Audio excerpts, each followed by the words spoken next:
Hey y'all, so I was in the middle of doing some stuff at home, like cleaning up and everything, and I was like, let me share with y'all some mistakes I've made as a beginning photographer. It was just something that came to me and I'm like, let me bring out this camera and share with y'all what I have kind of went through and how I can help someone else. So I'm about to put this camera up and we're about to talk, okay? So stay tuned.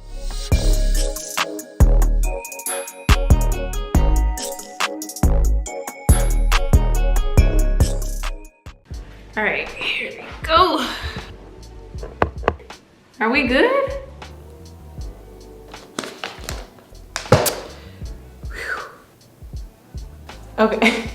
All right, I'm all set up now. So let's get into a few things that I have learned from the mistakes I've made as a beginner photographer 7 years ago. Now, they weren't fun things to learn. I just had to really, just get in there and learn it. So here we go. So the first thing I made a big mistake on is giving out my direct number to my clients. Now, it does depend on the person, but what I found out in the beginning, it just left too much room for comfortability. It was just too much access to me, and then I would get text threads of, oh, this is what I want. How about this? How about this? Oh my God, should I do this? And I understand that's totally okay to have all those questions, but it came to the point where I was like, it's bedtime, it's 10 o'clock at night. I'm not trying to text you. Text me in the morning or email me tomorrow. So I would totally tell you, if you do not have to give out your direct number, please don't. And I would recommend keep it in the email and make sure you have a paper trail. When you do it in the email, it makes it way more professional and just closed off from your direct contact. Now, it does depend on the client. You may be really close to them, family and friends, that's different. But if it's someone that you're just now meeting and they, have your number and they're doing the most, because yeah, that's the most, then I would make sure to text them or let them know like, hey, can we carry this conversation back into the email and I will correspond with you there, because no, you ain't about to be doing all this. So that is something that I truly learned, and I'm just like, whew, I'm just thankful now that I'm able to kind of streamline it in the email and keep it right there. The next big mistake that I made as a beginner was carrying only one SIM card. Now, if you don't know what a SIM card is, it is the memory card that goes into your digital camera so that you can carry your photos into your laptop or your computer to edit later. It's basically your storage file system on your camera. So I would only bring one. I remember on this one shoot, I had one SIM card and I was changing it, meaning like taking it from this little case I had and putting it into the camera, and it dropped into the dirt. Thankfully, nothing happened, but it's just instances like that I'm like, girl, you need to have at least 2 or 3 on you on this shoot. So my recommendation is to please bring more than one SIM card on your photo shoots, because you need that backup and your mind can be at peace knowing if something happens to this one, I got another one in storage or in my backpack. So yeah, that's a definite mistake that I made, and I'm glad that I'm able to carry more than one now. So yeah, that's what you should do too.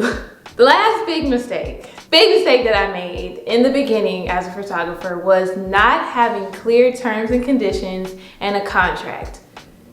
Biggest mistake. I'm gonna tell you why that was a big mistake. Because I had clients in the beginning that would have 30 million questions, and my email thread would be so long, or my text thread would be so long. And I understand that because I wasn't as clear. So I really would say, have your terms and conditions in the email, have your contract, explain everything that you require of your client, everything that you're going to provide for them off bat, especially if you don't like typing all the time.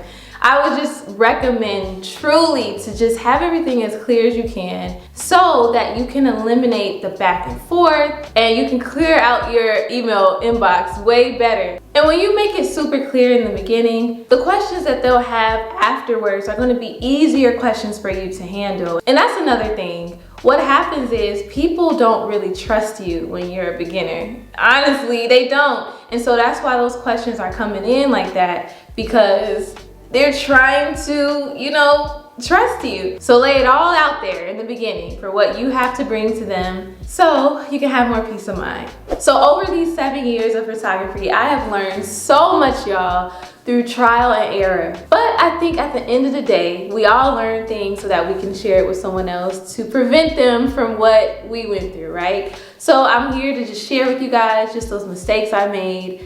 Don't give nobody your direct phone number if you don't feel like it's the best thing to do. Keep it in your email. And then make sure you're bringing more than one SIM card. That is your insurance plan for you to be okay on your shoot. And lastly, make sure you are clear up front with all your requirements, your terms and conditions, your contract, so people are not blowing up your email thread like they did me. It was just too much. But thank you guys so much for watching. If you had anything that resonated with you in this video, go ahead and leave it in the comments section below. Or if you got any questions for me as a photographer, as a content creator, whatever it is, leave it below so we can have a little party in the section down there. Once again, thank you so much. And if you haven't subscribed, go ahead and do it right now while we're sitting here. And I can't wait to bring more content to you just like this. So if you're watching this during the week, have a good week. If you're watching this during the weekend, have a good weekend. And I'll talk to y'all soon.